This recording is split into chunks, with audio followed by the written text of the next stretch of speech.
All right, so there's something that's been bothering me more and more recently, and I think it's less so a problem that is now developing than it is a problem that I'm now seeing has been a problem for a long time. And it comes down to it's very connected to the Rittenhouse case and even the McMichael's case um, for the killing of Ahmaud Arbery. But it's the idea that I think in many situations, for all of human history, if you lived in a village, if you lived in a town, if someone attacked, you would try to defend your village. Now, while the Constitution has language about militias and the right to bear arms not being able to be infringed,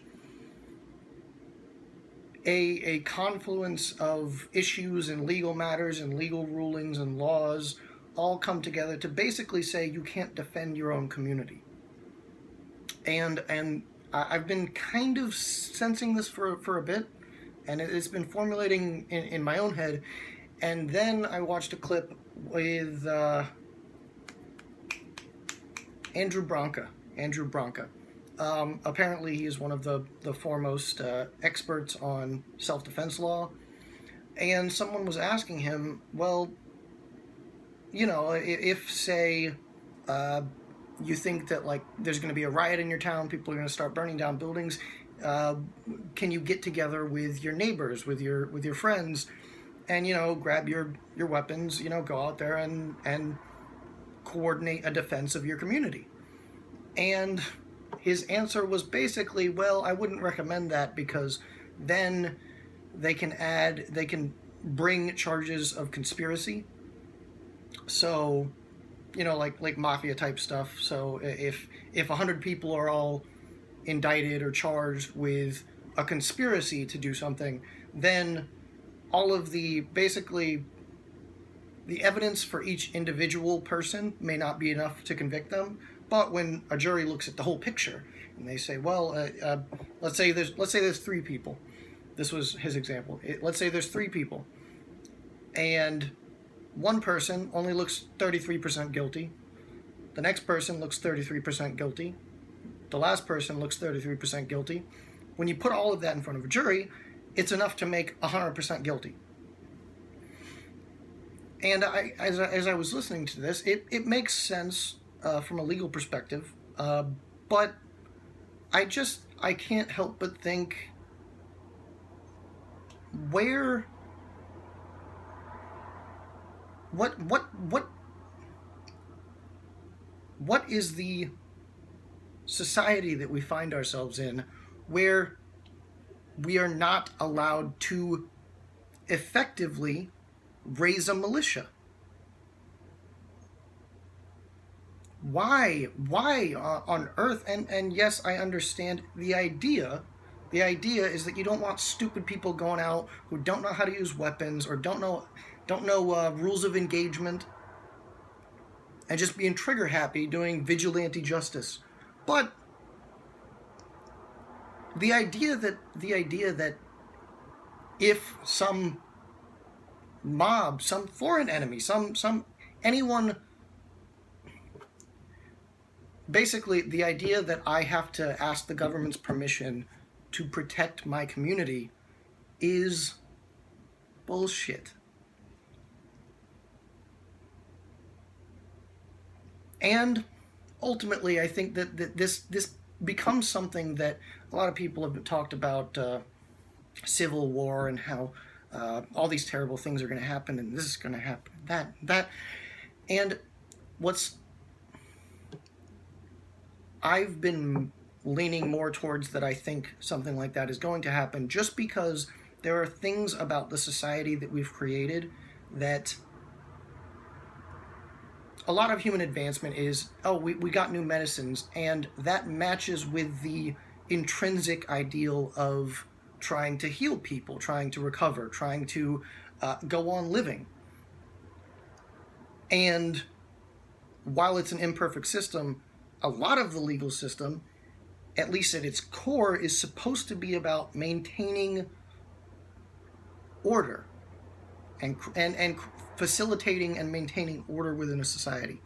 But there, like I said, in this instance, there is an intrinsic value and right to defend yourself and to defend your community. But like I said, a confluence of laws and legal precedents have effectively made it to where you don't have that right anymore. Or if you, maybe you do, but you just have to hope that a jury believes you. Because at this point, I think the whole presumed innocent, it's gone out the window. I mean, the understanding of, I think, what is it, Blackstone's formulation. People don't understand Blackstone's formulation. The entire idea is that you presume them innocent. Like, I don't know what you would put the percentage threshold as, but basically you would want to be like 98% sure that you know they did it in order to convict someone of something. But that's not how it works. It's just not. And lawyers know this, and that's one of the things that's been troubling about watching the Rittenhouse case with a whole bunch of lawyers talking to each other, is that they will just openly say, hey, you know, you gotta play the crowd, you gotta get this stuff and do the PR stuff, and you know, you gotta really work it, you know, you gotta really work it. And so the best attorneys are the ones who can maneuver through that battle space, basically. Which, that's an eternal truth too, is that no systems are pure. There's always some kind of, since I used the word battle space, where things move and this shifts that way and the rules aren't really what they say they are. But it bothers me that more and more, I mean, like I said, literally the foremost self-defense expert is basically saying, don't get together with your community to defend it. Don't do it. And this is something where I constantly, recently have thought about, like, what really led to the American Revolution. And it was, as far as my understanding was, people felt that they had rights. They thought, this is reality. This is the human condition. And some government far away was telling them, no. I know that this is something that's intrinsic to you, but you see, we didn't tell you that you were allowed to do that. So, sorry. We as the government are effectively trying to go against the laws of nature. And so you're gonna have to listen to us because we're the government. I'm the king. And I think that's what's happening right now. And it's very concerning because, I mean, the simple idea that, and I'm not talking about if somebody comes over and throws rocks at a wall, that you go start gunning people down. But the idea that a community can be threatened is real. That can happen. And this claim that, like I said, not a claim. It's a confluence of issues that all join together to basically say you can't defend your community anymore. If you live in a town, you don't get to defend it. You get to call the cops, where other court cases have already shown that they don't have a duty to protect the population. They have a duty to enforce the law. So, if their job is not to protect the community, then whose job is it? The people aren't allowed to protect the community because maybe a DA will decide to charge them. And if they don't get lucky, maybe a jury of their peers decides to convict them because they heard a bunch of bullshit on CNN. So the people can't defend their community. The cops aren't obligated to defend their community, although very often, I mean, I've known a lot of cops. They do. But legally speaking, apparently it's not their job. So whose job is it to defend the community?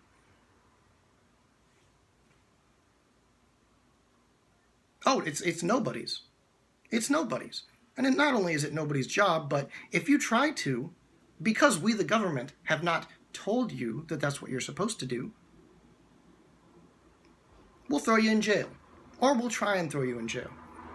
And like I said, maybe you'll get lucky. So, I guess the community just gets to burn. Great. Cool. And this won't stay this way. Like I said, when governments, when organizations, when whoever tries to go against the laws of reality, the laws of nature, it doesn't last.